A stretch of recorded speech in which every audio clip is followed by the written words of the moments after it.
Hello friends and welcome to the Exams Made Simple, and we are back again with the Hindu complete newspaper analysis for 3rd of June 2022। 3 जून 2022 का the Hindu newspaper analysis देखेंगे। शुरू करने से पहले आप लोग से रिक्वेस्ट ये रहेगी, कंटेंट अगर आपको पसंद आता है तो please do like it and do share it among your friends as well. Start करेंगे सबसे पहले आज के सवालों के साथ, जो कि ऑब्जेक्टिव के लिए आपको मदद करेंगे, प्रीलिम्स के लिए आपको मदद करेंगे। तो जैसा कि आप लोग देख पा रहे होंगे, क्वेश्चंस हैं आज के। पहला सवाल है, which of the following are considered as the causes for the failure of revolt of 1857। आपको बताना है कि इनमें से कौन से जो हैं वो कारण है for the failure of the revolt of 1857। First लिखा है limited territorial and social base. Second लिखा है support of certain sections of Indian public to British authorities. Third लिखा है lack of resources as compare to those of British. And चौथा लिखा है lack of coherent ideology. तो आपको बताना है कि क्या रीजंस थे for the failure of revolt of 1857। Options आपके सामने 1 and 3, 1 2 3, 2 3 4 या 1 2 3 4। क्वेश्चन नंबर 2 है, in 1720 the British government decided enacted the calico act. 1720 में ब्रिटिश गवर्नमेंट ने कैलिको एक्ट इनैक्ट किया था। आपको बताना है कि किससे रिलेटेड था। First is disallowing Indians from entering the civil services. Second है compulsory use of English language in company affairs. Third है banning the use of printed cotton textile imported from India. या डी है barring of company officials from private trade. आपको बताना है कि calico act इनमें से किससे रिलेटेड है। This is the question to you. Question number 3 है, which of the following is correct about the Wood's dispatch. आपको बताना है कि वुड्स डिस्पैच के रिगार्डिंग कौन सा स्टेटमेंट सही है। पहला स्टेटमेंट कह रहा है it emphasised on the European learning. Second लिखा है it argued that literature of the East was full of grave errors. तो आपको बताना है कि कौन से स्टेटमेंट इनमें सही। Options are 1 only, 2 only, both या नन। तो these are the 3 questions. I hope आप लोगों ने क्वेश्चन देख लिया होगा और अब आप इनका आंसर्स भी करेंगे, है ना। तो आंसर मैं आपको एक एक करके बता देता हूँ, लेकिन आई होप कि आप अपनी तरफ से आंसर करेंगे। तो आंसर आप मैच कर लीजिए। आज का आंसर है DCC, यानी कि पहले का आंसर है ऑल ऑफ दी अबव। चारों ही रीजंस थे 1857 की रिवोल्ट के फेलियर के। ऑब्वियस सी बात है, आपको पता है कि टेरिटोरियल बेस भी इनका लिमिटेड था। साउथ का जो सेक्शन था वो इन्वॉल्व नहीं था 1857 के रिवोल्ट में। कुछ सेक्शन ऐसा थे जो ब्रिटिश अथॉरिटीज़ की मदद कर रहे थे, दैट वाज अनदर थिंग। दूसरा स्टेटमेंट भी बिल्कुल सही है कि कुछ सेक्शन जो है ब्रिटिश अथॉरिटीज़ की मदद कर रहे थे। फिर रिसोर्सेज की कमी थी ही ब्रिटिशर्स के कंपेयर में, ये भी कोई गलत बात नहीं है। कोहरेंट आइडियोलॉजी नहीं थी, सबके अलग अलग रीजंस थे बिल्कुल एक्ट करने के। दूसरा सवाल था 1720 में कैलिको एक्ट का, तो ये था banning of the use of printed cotton textile imported from India. ठीक है ना, तो it was banning the use of printed cotton textile imported from India, that was the calico act of 1720। And तीसरा था वुड्स डिस्पैच। दोनों ही statement सही है। Woods dispatch 1854 में आया था। अगर आपको ईयर नहीं याद है तो याद रखिएगा, 1854 में वुड्स डिस्पैच आया था। And it was after the Macaulay's. Basically Macaulay ने जो एंजेलिसाइजेशन की तरफ फोकस किया था। आपको पता होगा कि एक डिबेट चलता है ओरिएंटलिस्ट वर्सेस द एंजेलिसिस्ट, है ना। तो ओरिएंटलिस्ट बोलते हैं जो कि ट्रेडिशनल लैंग्वेज और पुरानी लैंग्वेज पे फोकस करते हैं। जो एंजेलिसिस्ट थे वो इंग्लिश लैंग्वेज पे फोकस कर रहे थे, मॉडर्न लैंग्वेज पे फोकस कर रहे थे। तो ये जो वुड्स डिस्पैच था, it was also about the European learning and argued that the literature of East was full of grave errors, इसलिए उसको करेक्ट करने की जरूरत है। तो both are the correct statements. So I hope you got clarity regarding the questions of the day. आगे बढ़ते हैं, मेंस प्रैक्टिस क्वेश्चन की तरफ आते हैं। मेंस प्रैक्टिस क्वेश्चन आज मैंने GS1 इंडियन सोसाइटी का लिया है। क्वेश्चन आपके सामने है, discuss the recent trends in the Indian caste system and the factors responsible for the change. आपको बताना है कि रीसेंट ट्रेंड क्या है, रीसेंट ट्रेंड क्या है इंडियन कास्ट सिस्टम का, और आपको बताना है कि क्या फैक्टर्स रिस्पॉन्सिबल हैं फॉर द चेंज, है ना। इंडिया का जो कास्ट सिस्टम है उसमें क्या चेंजेस हुए हैं, what are the recent trends in the Indian caste system and factors responsible for the change. This is GS1 Indian society. I hope you will try to answer this question in the comment section below, है ना। थोड़ा थोड़ा practice करते जाओ यार, बाद में फिर आप लोग सोचते हो कि प्रीलिम्स के बाद मैं पूरी प्रैक्टिस कर लूंगा, लेकिन प्रीलिम्स के बाद आप पूरा ऑप्शनल और एथिक्स पढ़ने में ही निकाल दोगे। सो बेटर है कि अभी से प्रैक्टिस करो तो ज़्यादा आप अच्छे से तैयार रहोगे। आगे मूव करते हैं, PIB न्यूज़ सेक्शन की तरफ आते हैं। PIB के जो इंपॉर्टेंट न्यूज़ आइटम्स थे, पहली न्यूज़ है श्रेष्ठ। अब ये श्रेष्ठ इनिशिएटिव क्या है गवर्नमेंट का, उसके बारे में आपको बता दूं। श्रेष्ठ is actually scheme for residential education for students in targeted areas. क्या है? Scheme for residential education for students in targeted areas. दो इसमें की टर्म है। पहला है ये रेसिडेंशियल एजुकेशन की स्कीम है, याद रखिएगा। दो की टर्म्स क्या क्या है? पहला ये कि ये रेसिडेंशियल एजुकेशन की स्कीम है, दूसरा क्या है कि ये टारगेटेड एरियाज के लिए है, ठीक है ना। अब टारगेटेड एरियाज कैसे एरिया होंगे? कॉमन सेंस है, टारगेटेड एरियाज वो एरिया होंगे जो थोड़ा बैकवर्ड हैं, जो थोड़ा इस तरीके से है ना, और जहाँ पे इतनी अपॉर्चुनिटीज़ नहीं है ना। तो ऐसे जगहों पे रेसिडेंशियल एजुकेशन की सुविधा प्रोवाइड करके गवर्नमेंट चाहती है कि क्वालिटी एजुकेशन और अपॉर्चुनिटी जो है वो बिल्कुल पुअरेस्ट ऑफ द पुअर जो है, ये शेड्यूल्ड कास्ट जो स्टूडेंट हैं उनको ये प्रोवाइड किया जा सके, ठीक है ना। और कॉन्स्टिट्यूशन भी अलग अलग प्रोविजंस के थ्रू ये मैंडेट करता है, चाहे वो आप DPS भी देख लें, चाहे आप फंडामेंटल राइट देख लें, हर जगह राइट टू एजुकेशन की बात की जाती है ना। आर्टिकल 45 अगर आप देखेंगे DPSP का तो वो भी यही कहता है कि एजुकेशन प्रोवाइड करो, है ना। और अगर आप आर्टिकल 21A देखेंगे तो वो राइट टू एजुकेशन की बात करता है, ठीक है। अब श्रेष्ठ कैसे काम करता है? तो this scheme basically is for residential education, और ये स्टूडेंट जो हाई स्कूल के हैं, हाई स्कूल के जो स्टूडेंट्स हैं टारगेटेड एरियाज में, उनको प्रोवाइड करता है high quality residential education to meritorious poor students from scheduled caste communities. बहुत इंपॉर्टेंट है ये चीज़, मेरिटोरियस स्टूडेंट होना चाहिए, पुअर स्टूडेंट होना चाहिए और शेड्यूल्ड कास्ट का होना चाहिए। तीन कंडीशंस यहाँ पे लिखी हैं। Meritorious poor student from scheduled caste community जिनकी parental income is up to 2.5 lakh per annum, 2.5 lakh per annum से कम की इनकम होनी चाहिए, एंड इनको फ्री एजुकेशन प्रोवाइड किया जाता है 9th to 12th क्लास का, ठीक है ना। 9वीं से लेके 12वीं तक का फ्री एजुकेशन, एंड ऐसे लोगों के लिए, ऐसे बच्चों के लिए जो कि शेड्यूल्ड कास्ट कम्युनिटी के हैं और जो कि पुअर हैं प्लस मेरिटोरियस हैं और parental income is limited up to 2.5 lakh per annum, इनको free education 9th to 12th class की प्रोवाइड की जाती है। तो that is the thing which is very important. और वही वाली बात है, देखो मैंने आपको बताया कि इक्वालिटी के दो एस्पेक्ट्स होते हैं, इक्वालिटी बिफोर लॉ और इक्वल प्रोटेक्शन ऑफ लॉ, है ना। दोनों चीज़ें हैं, equality before law and equal protection of law. तो ये जो एस्पेक्ट आता है ये इक्वल प्रोटेक्शन ऑफ लॉ के अंतर्गत आता है। क्यों इक्वल प्रोटेक्शन ऑफ लॉ? क्योंकि ये लेवल प्लेइंग फील्ड प्रोवाइड कर रहा है सबको, है ना, लेवल प्लेइंग फील्ड सबको प्रोवाइड कर रहा है। So that is actually why it comes under the equal protection of law, and this is very very important.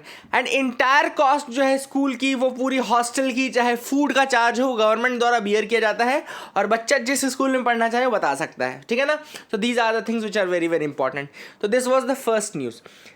Second जो न्यूज़ इंपॉर्टेंट है जो कल की थी और बहुत इंपॉर्टेंट है, वो है डेनमार्क ने EU का कॉमन डिफेंस पॉलिसी ज्वाइन करने के लिए रेफरेंडम किया था, ठीक है ना, कि वो ज्वाइन करना है कि नहीं करना है ना। एक्चुअली में ऑप्ट आउट करने के लिए था कि उसको नहीं ज्वाइन करते हैं, तो वो रेजोल्यूशन फेल हो गया, मतलब कि ये ज्वाइन करेंगे, ठीक है ना। तो Denmark is going to join EU's common defence policy. कुल मिलाकर के याद रखिएगा, डेनमार्क जो है वो यूरोपियन यूनियन की कॉमन डिफेंस पॉलिसी जो है वो ज्वाइन करने वाला है, ठीक है ना। डेनमार्क क्या करने वाला है? यूरोपियन यूनियन की कॉमन डिफेंस पॉलिसी ज्वाइन करने वाला है। वहां पर उनके लिए रेफरेंडम किया गया। याद रखिएगा कि Denmark is the only EU member, ये बहुत इंपॉर्टेंट है, Denmark is the only EU member that is not part of blocks defence and security policy. Denmark एकमात्र ऐसा EU का मेंबर है जो EU की कॉमन डिफेंस पॉलिसी का पार्ट नहीं है, ठीक है ना। तो this is the thing which you can remember, Denmark is the only EU member which is not part of the European unions defence and security policy, ठीक है ना। So that is a very important thing.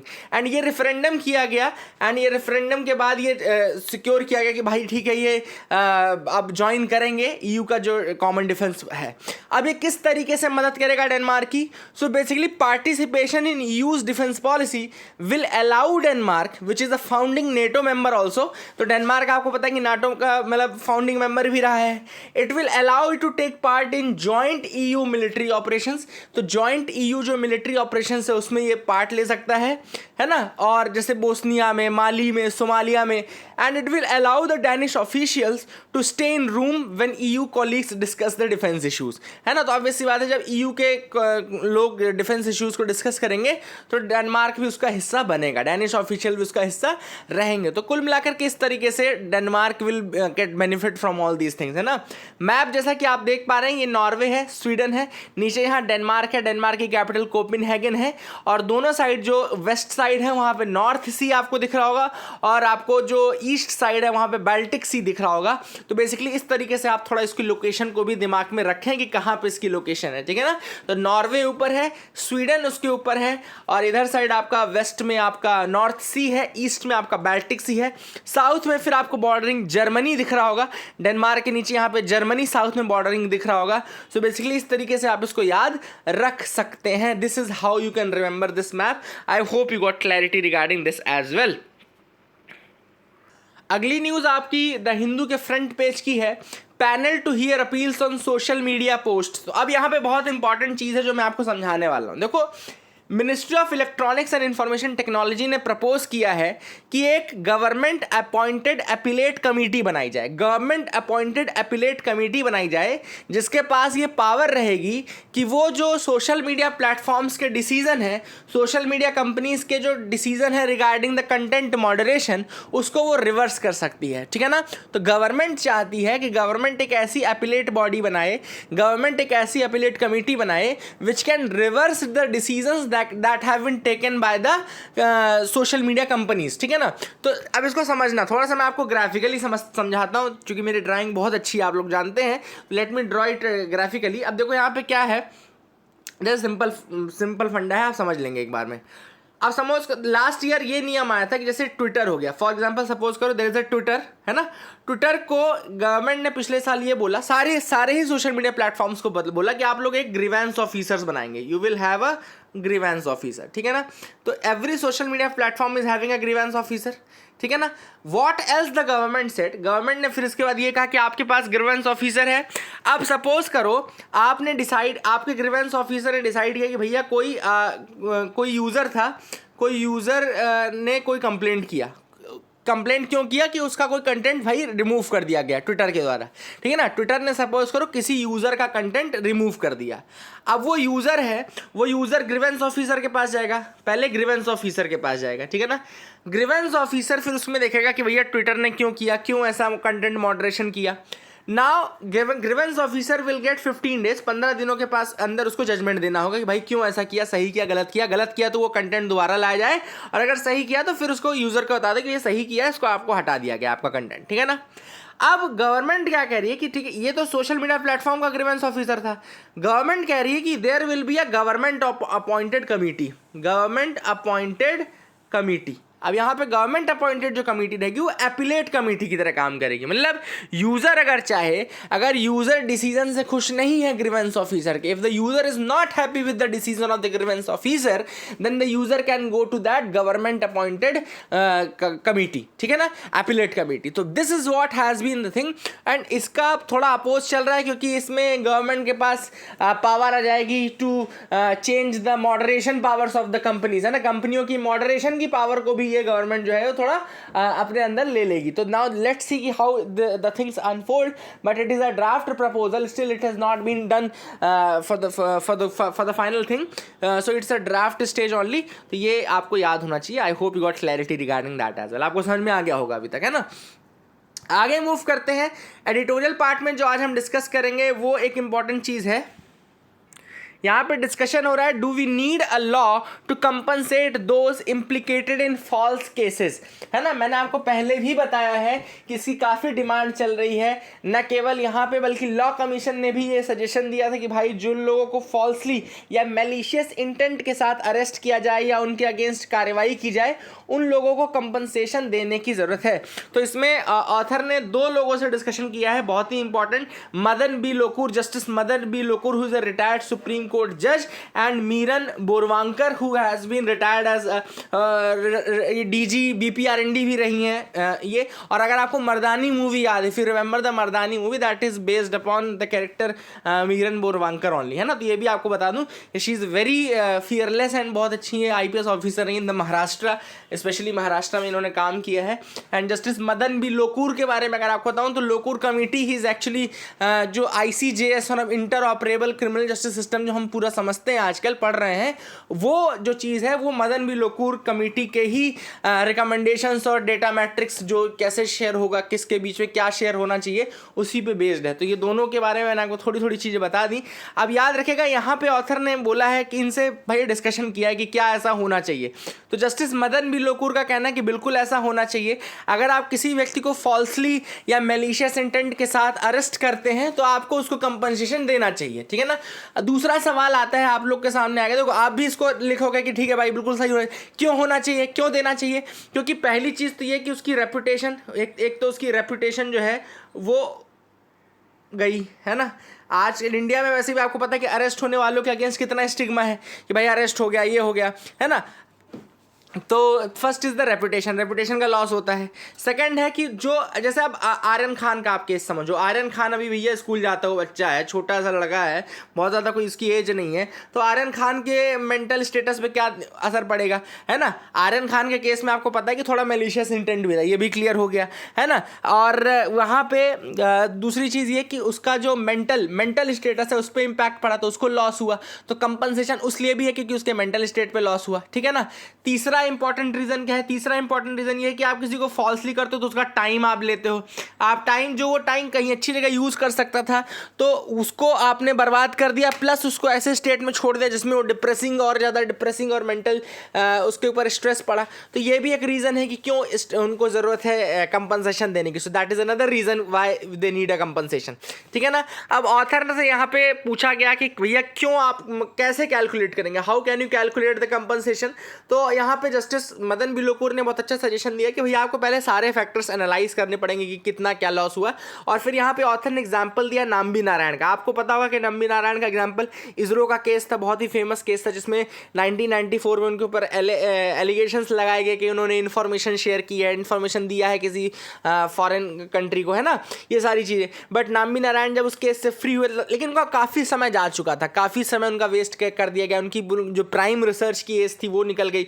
Are Madhavan द्वारा इसकी एक movie भी बनाई गई है नाम्बी नारायण के ऊपर, आपको पता होगा, है ना। तो नाम्बी नारायण को अभी 2018 में 50 लाख रुपए कंपनसेशन दिया गया, सुप्रीम कोर्ट ने उनको 2018 में 50 लाख कंपनसेशन दिया है। तो जैसे ये मेथोडोलॉजी है कैलकुलेट करने की कितना कहाँ कंपनसेशन दिया जाएगा, उसी तरीके से सारे फैक्टर्स को दिमाग में रखते हुए कंपनसेशन का कैलकुलेट किया जाएगा। इसके अलावा ऑथर ने एग्जाम्पल दिया कि मोटर व्हीकल एक्ट अगर आप देख लो तो मोटर व्हीकल एक्ट में भी कंपनसेशन दिया जाता है और लैंड एक्विजिशन के केस में भी कंपनसेशन दिया जाता है। तो इसी तरीके की एक साइंटिफिक मेथोडोलॉजी आपको बनानी पड़ेगी और फिर आप दें, ठीक है। अब दूसरा जो यहाँ पे मीरन बोरवांकर का बहुत स्ट्रांग एक केस है कि देखो जो इन्फोर्समेंट एजेंसीज हैं वो तो केवल 24 घंटे तक ही अपने पास रखती हैं, है ना। 24 घंटे के बाद तो वो चीज़ फिर जुडिशरी और प्रोसिक्यूशन के पास चली जाती है। तो यहाँ पे मीरन बोरवांकर ने कहा कि अगर इन्फोर्समेंट एजेंसी से चलो गलती हो भी गई है या ऐसा लग रहा है कि फॉल्स एक्यूजेशन है या फॉल्सली हो है, तो भैया प्रोसिक्यूशन वहाँ पे एटलीस्ट एक्ट करे। कई केसेस ऐसे आप देखेंगे, आप सेक्शन 66A देखेंगे पनिशमेंट जिसमें ऑफेंसिव मैसेजेस का था और उसको सुप्रीम कोर्ट ने टेक डाउन कर दिया, अनकॉन्स्टिट्यूशनल बता दिया। आज भी 66A के अंतर्गत प्रोसिक्यूशन होता है। तो ये गलती किसकी है? गलती तो यहाँ पे फिर प्रोसिक्यूटर की हुई ना कि भैया वो उस केस को आगे बढ़ा रहा है। दूसरी चीज़ आप देखें कि वहाँ पे सिडिशन लग जाता है छोटे छोटे पोस्ट में और बहुत ही एक फ़ोटो में लग जाता है। तो ऐसे में प्रोसिक्यूशन का बहुत बड़ा रोल है कि उसमें प्रोसिक्यूशन को जिम्मेदार ठहराया जाना चाहिए कि भाई प्रोसिक्यूशन ने सही नहीं किया इसलिए ऐसी चीज़ें हो रही हैं ना, और that is how they should be हेल्डिंग responsibility for that. यही चीज़ ऑथर ने यहाँ पे बताई है। तो I hope you got clarity regarding all these things, आपको समझ में आ गया होगा। मीरन बोरवांकर जी ने एक और चीज़ बताई यहाँ पे कि सेक्शन 211 अगर आप IPC का देखें तो ऑलरेडी ये है कि अगर फॉल्स चार्ज या फॉल्स ऑफेंस के अंतर्गत किसी को इंजर या इंटेंट किया जाता है कि इंजर करने का, तो वहाँ पे 2 साल तक की सज़ा भी है और जो कि 7 साल तक जा सकती है, which can go up to 7 years, है ना। 2 years to 7 years तक की पनिशमेंट है एंड दीज आर थिंग्स। लेकिन हाँ, इसके साथ अगर सिविल कंपनसेशन का भी अगर प्रोविजन बना दिया जाए तो that will lead to good way, तो that is a good thing, है ना। लेकिन ये सारे फैक्टर्स देखने चाहिए। एक और इंपॉर्टेंट चीज़ कि यहाँ पे एक डिस्टिंक्शन है। देखो क्या होता है, कई बार फॉल्स इंटेंट नहीं होता है लेकिन सर्कमस्टेंशियल जो एविडेंसेस होते हैं वो इस तरीके के होते हैं जो कि कुछ और केस बनाते हैं। फॉर एग्जांपल मीरन वोरवंकर जी ने अपना एग्जांपल दिया था कि उन्होंने एक मतलब मर्डर का केस था उनके पास जो आया था, लेकिन बाद में 1.5-2 साल के बाद पता चला कि वो सुसाइड का केस था एक्चुअली में। तो यहाँ पे फॉल्स एक्यूजिशन नहीं है, ये कहना ये एरर हो सकती है भाई। इन्वेस्टिगेटिंग एजेंसीज को भी सर्कमस्टेंशियल एविडेंस जैसे मिलेंगे वो उसके बेसिस पे डिसाइड करती हैं, ठीक है ना। और अगर उनको लगता है कि यहाँ पे मर्डर की संभावना है तो उसको मर्डर की तरह ट्रीट किया, लेकिन बाद में अगर पता चला सुसाइड है तो इसमें थोड़ी आप उसको कंपनसेट करने लगो कि भैया आपने ये विटनेस क्यों बुलाया, आपने उसको क्यों अरेस्ट किया ना। तो कई बार ये इसके बीच में डिस्टिंक्शन बनाना जरूरी है। तो this is what has been mentioned by the author in this article. I hope you got clarity regarding that. आगे देखते हैं China's growing footprint in the Pacific islands. तो चाइना ने अभी रिसेंटली आपको पता है कि पैसिफिक आइलैंड्स की 10 कंट्रीज में विजिट किया, जहां पे उन्होंने अपना एक सिक्योरिटी इनिशिएटिव प्रपोज किया कि भैया हम आप सबको सिक्योरिटी प्रोवाइड करेंगे, हम आपके माई बाप बनेंगे। लेकिन उनमें से 14 में से 10 आइलैंड नेशंस ऐसे थे जिन्होंने इसको मना कर दिया। तो that is a very good thing, है ना। यहाँ पे आपको बता दूं कि जो 14 आइलैंड नेशंस हैं ये कौन कौन से हैं, यहाँ पे आप देख लीजिए। ये 14 आइलैंड नेशंस जो पैसिफिक के आइलैंड ग्रुप है, पैसिफिक आइलैंड कंट्रीज कहलाती हैं, ये पैसिफिक आइलैंड कंट्रीज कहलाते हैं। ये 14 स्टेट्स हैं जिसमें कौन कौन से आते हैं। They are Cooks Island, Fiji, Kiribati, Republic of Marshall Island, Federated States of Micronesia, Nauru, Niue, Palau, Papua New Guinea, Samoa, Solomon Islands, Tonga, Tuvalu, Vanuatu. ये सारे पैसिफिक हैं और ये डिवाइडेड है 3 पार्ट में, माइक्रोनेशिया, मेलानेशिया और Polynesia. अगर आपको पता नहीं है तो बता दूं, माइक्रोनेशिया, मेलानेशिया और पॉलिनेशिया में divided. Let me show you a map for this.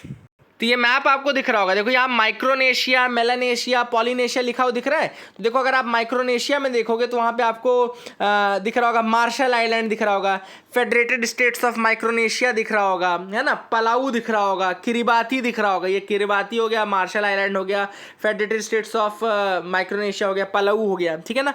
Melanesia में आपका देखो पापा न्यू गिनी, Nauru, Solomon island, Vanuatu, Fiji, ये सब दिख रहा होगा।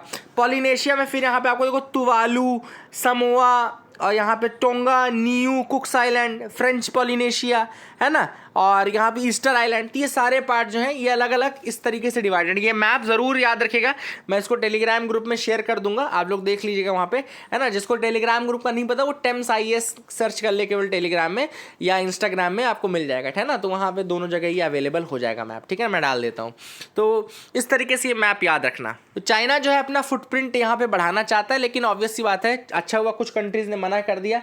और ये कंट्रीज़ बहुत इंपॉर्टेंट है क्योंकि इनका कई कंट्रीज़ ऐसी हैं जिनका एक्सक्लूसिव इकोनॉमिक जोन इंडिया से भी ज़्यादा बड़ा है। तो मतलब काफ़ी इंपॉर्टेंट है for the trade as well.